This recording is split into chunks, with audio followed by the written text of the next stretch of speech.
The world is full of urban legends, remarkable stories that spread like viruses around the planet, mutating and evolving until no one can remember which are true and which are urban legends. In this episode, Immaculate Deceptions, you'll see 3 amazing stories that happened when things were not as they first seemed. First up, Giusto Durante proves that watching too much television is bad for your health. Then David McInerney thinks he's found an easy way through college, but his plan flunks badly. And finally, the Ruffinos believe they've hit gourmet gold when they find a barrel of fine brandy, but the liquor gives them a gruesome hangover. Watch all 3 stories and decide which ones are true and which ones are false. Then find out if you guessed right at the end of the show. First, it's a story we've named Put Your Hands Together. The island of Sicily, Italy, is famous for pizza, espresso, and the mafia. But now it has another claim to fame, and it's all thanks to this guy. Meet Giusto Durante. I'm 29 years old, but when this happened, I was 9. I remember that I was in front of the TV. I was watching my favorite show, Fantastico. But Giusto watched one episode of this show that stuck with him for the rest of his life.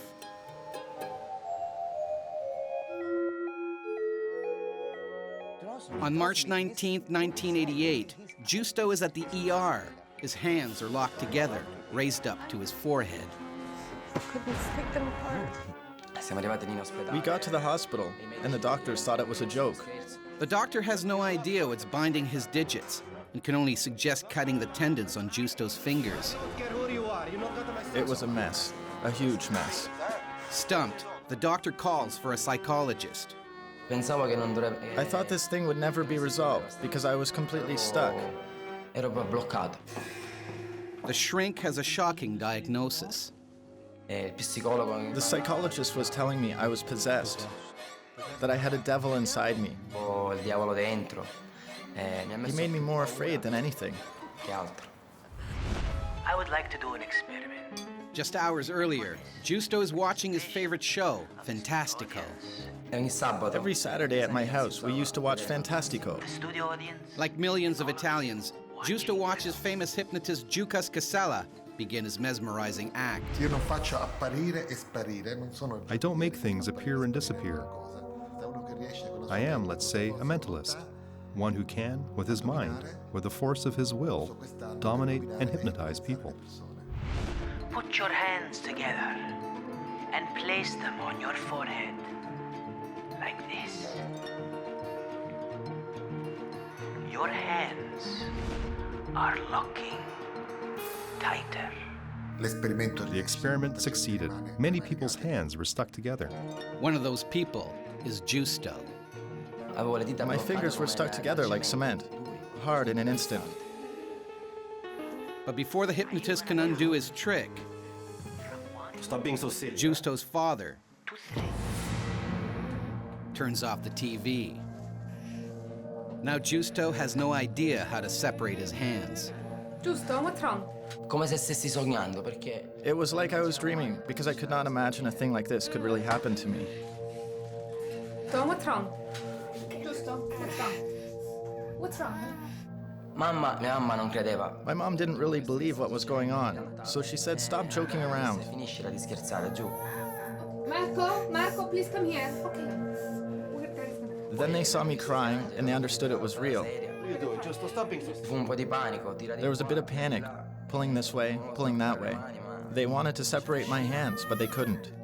That's when they decide to take Giusto to the hospital. Giusto's father refuses to let the doctors operate. Remembering that his son was watching a hypnotist on TV, he demands that they track him down. The cops track him down in a Rome restaurant, 300 miles away. I called the hospital in Palermo, and the doctor answered. He said, "Look, we have this little boy whose hands are stuck together. We're going to have to cut them apart with a scalpel." I said, "No, let's try something. Let's see if I can do it over the phone." This is Giusto's only chance to avoid painful surgery. Then they put me on the phone with Jukas. I remember well him saying that he was in front of me. Can you see me, Justo? I want you to relax and listen very carefully. It is I who made your hands stick together. Your hands will separate. Don't look at anyone. Do you remember my face? And I said yes. I am here with you. Do you see me? Listen to my voice. You will no longer hear outside noise. You will hear only my voice. I will count from the number 1 to 3, and on 3 your hands will separate. 1. Your hands are getting looser. 2. Your hands are separating. 3. Your hands are apart. Separate them. It worked! I didn't believe it. I thought my hands would be stuck together for the rest of my life. Therefore, you can imagine how happy I was. Quindi immagina un po' la mia felicità. Watch. So is this story spellbindingly true? Or is it just a load of mumbo-jumbo? Find out at the end of the show. Mini-myth number 62, Napoleon's cough. In 1799, Napoleon Bonaparte's army was about to invade Syria. While discussing strategies for the invasion, one of Napoleon's aides asked what was to be done with the 2,000 Turkish prisoners they were holding. At that moment, Napoleon, who at the time was taken with a bad cough, muttered, "Massacrez-tout" in French. My blasted cough in English. His aide thought he said "massacrez-tout," meaning kill them all, and so hurried off to complete his orders, sentencing thousands of prisoners to death. So is this story true or just a sick joke?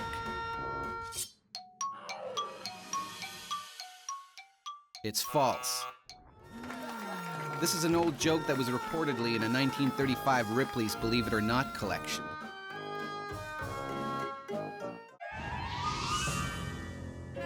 On Urban Legends, we show you 3 amazing stories. You must separate the ghoulishly genuine from the heinous hoaxes. So far, you've seen the tale of Justo Durante, the kid who got his hands stuck together by a TV hypnotist after his dad turned off the show halfway through. But is it true or false? We'll let you know at the end of the show. Now it's time for our next story. It's called Making the Grade.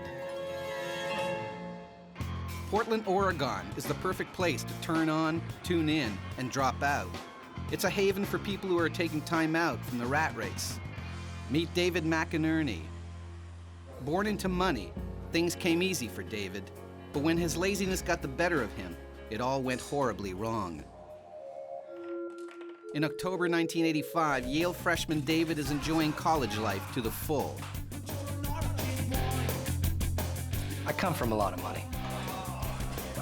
I didn't really have to worry about much because I had a trust fund, and I could access that trust fund as long as I maintained my grades.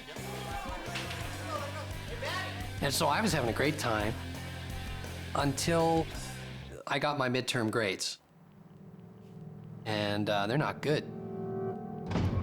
So I was in a bit of a jam because without those passing grades, I would lose access to my trust fund. David tells his buddies about the bad news. This one guy says, hey, there's this rule that says that if your roommate suffers some catastrophe, you, because of the stress, can get this GPA of 4.0. I went and it was true. I couldn't believe it. David just needs something terrible to happen to his Spanish roommate, Mateus. This guy, he was the exact reverse of me. He was there for different reasons than I was. I was there just to party.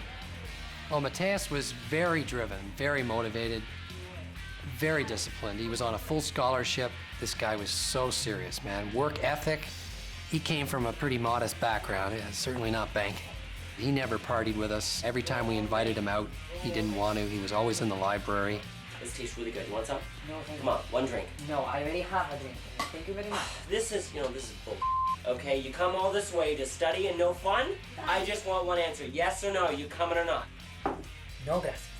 So while Mateus keeps studying, David continues to party. One chance with us.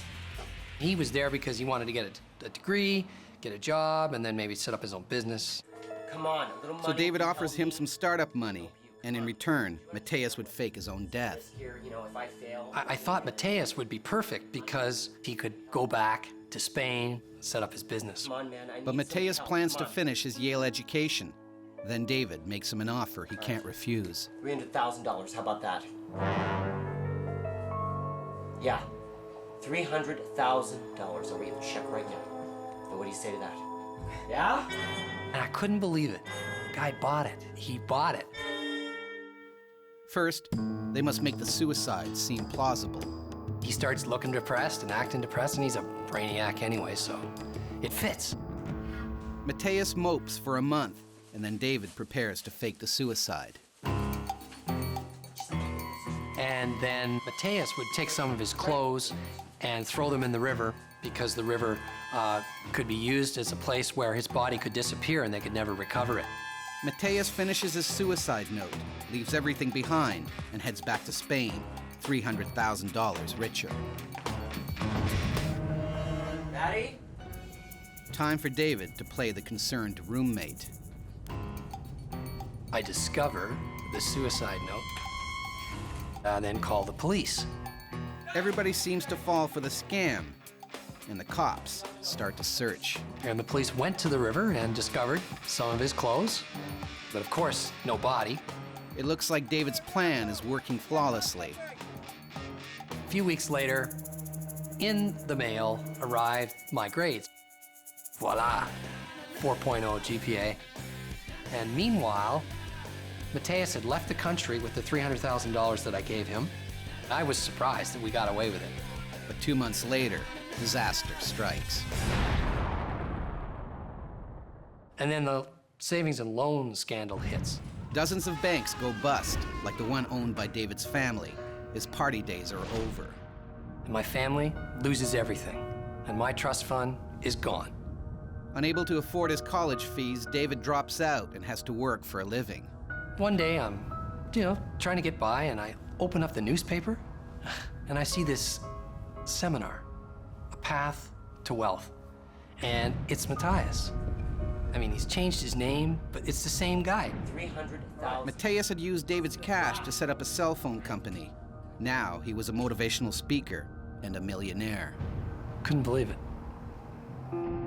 So is this campus con for real, or have we flunked a truth test? Find out at the end of the show.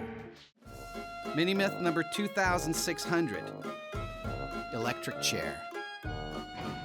28-year-old Michael Anderson Godwin is convicted of murder in 1983 and is given the death sentence. He spends years in a South Carolina jail, waiting for the electric chair before an appeal finally commutes his sentence to life in prison. After 6 years, in 1989, Michael attempts to repair earphones attached to the cell's television. Seated on a steel toilet, he chomps down on some wires and is fatally electrocuted. Does this shocking story prove that TV is bad for you? It's true. The metal toilet grounded the electric current and let it flow through Godwin's body. On Urban Legends, we show you 3 astounding stories. Your task is to figure out which ones are totally truthful and which ones are deviously dishonest. So far, you've seen the tale of Giusto Durante, the kid who got his hands stuck together after watching a hypnotist on TV. And the story of David McInerney, the guy who faked his roommate's suicide to get a perfect GPA, only to lose his trust fund in a banking crash. But do either of these stories ring true? We'll let you know at the end of the show. Now it's time for our final story. This one's called Taste of the Good Life. Rome, Italy is a city with a long and rich tradition of culture, and modern-day Romans know how to appreciate the finer things in life. Meet food critic Giuseppe Cantorino. I'm a blogger. I write about food, wine, anything in the gourmet industry. But Giuseppe reviewed one restaurant that left a very bad taste in his mouth. On July 6, 2007, Giuseppe's having lunch at a new trattoria in town. Allora? Marcello was the sommelier, and Cristina was the chef. Giuseppe's verdict spells success or failure for their restaurant. Buonissimi. Grazie. It was marvelous. The atmosphere, the food, the wine, it was exquisite. I knew instantly that they were going to get the best rating I've ever given anyone. I became a regular. I would tell as many people as I could about it. I was never disappointed, not once. And I began to pester them a little bit. I wanted to know, what is your secret? After weeks of hectoring, Marcello lets him in on a secret.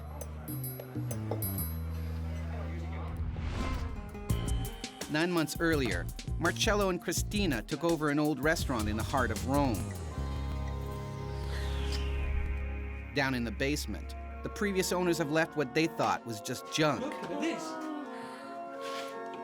But it doesn't look like trash to Marcello. And they see a huge oak cask covered in dust. Cristina, Sì. this is full. What? The barrel has a distinctive crest.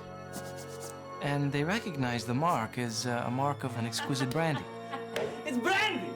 So they run, they get two sifters, and they draw out some.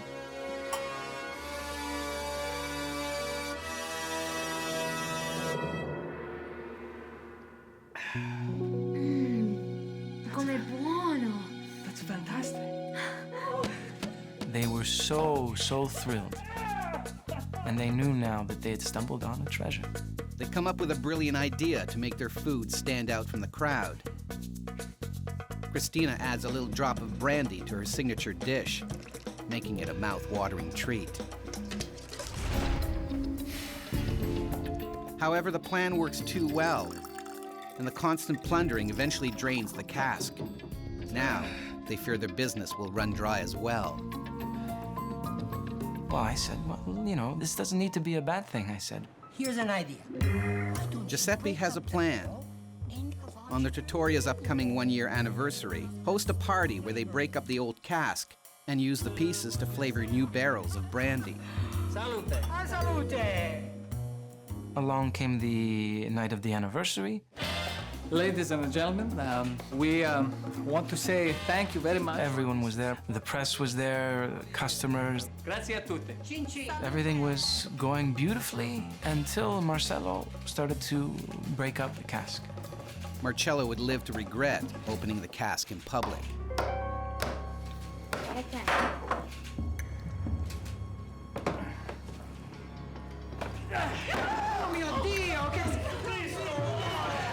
It was something that none of us could have even imagined.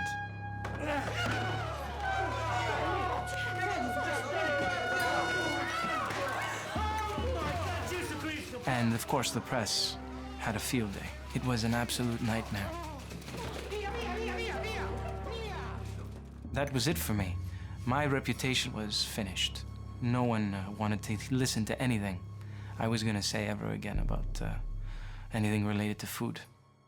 So did you swallow this story, or did it leave a bad taste in your mouth? You don't have to wait too much longer to find out. Mini-myth number 427, death by candy. In 1983, young Robert Sutcliffe is at a friend's party when he is dared to eat 5 packs of fizzling candy, followed by 3 cans of soda. Not one to turn down a challenge, Robbie downs the candy and then chugs the pop. Seconds later, Robbie collapses. The candy and pop have mixed in his stomach, creating a huge volume of carbon dioxide. Robbie's stomach bursts under the pressure, killing him instantly. As a result, the fizzling candy is taken off the market. So is this tummy trauma tale true? Or is it a myth that needs exploding?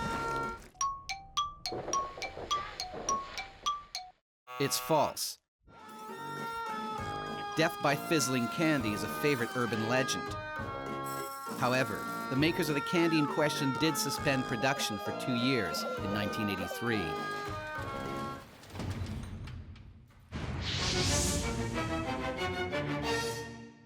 Now it's time to reveal the truth about our 3 stories. First up, it's a tale of Giusto Durante, the kid who got his hands stuck together by a TV hypnotist and then had to track down the performer to undo the spell. But is it true or false? My name is Giusto Durante. I'm 29 years old, and this is a true story. Giusto's situation wasn't unique. The hands of so many viewers remained interlocked that Giucas went back on TV to undo his spell a second time. After that, Giucas was banned from the show. And for 3 years, I didn't do anything. I couldn't do television, I couldn't do hypnosis. Next, it's a story of David McInerney, the student who got a perfect GPA by faking his roommate's suicide, only to lose his trust fund and discover his roommate had become a millionaire. But did this story make the grade? This story is false. Everything I've told you never happened. This myth first became campus folklore in the 1970s. It's featured in 2 movies, CSI New York and Law and Order, but there's no such thing as good grades for grief. Which leaves the story of Marcello and Cristina Rufino, the couple who used an ancient barrel of brandy to give their menu a distinctive flavor, only to discover that the cask also contained a corpse. But is it true or false? I am not Giuseppe Cantorino, and this story is false. The oldest version of this legend dates from the 13th century and has Egyptian tomb raiders unknowingly eating honey from a barrel containing a child's body. That's the end of our episode called Immaculate Deceptions. Did you spot the tasteless truth, or were you fooled by the false fables? However you fared, you'll get another chance to separate fact from fiction in the next installment of Urban Legends.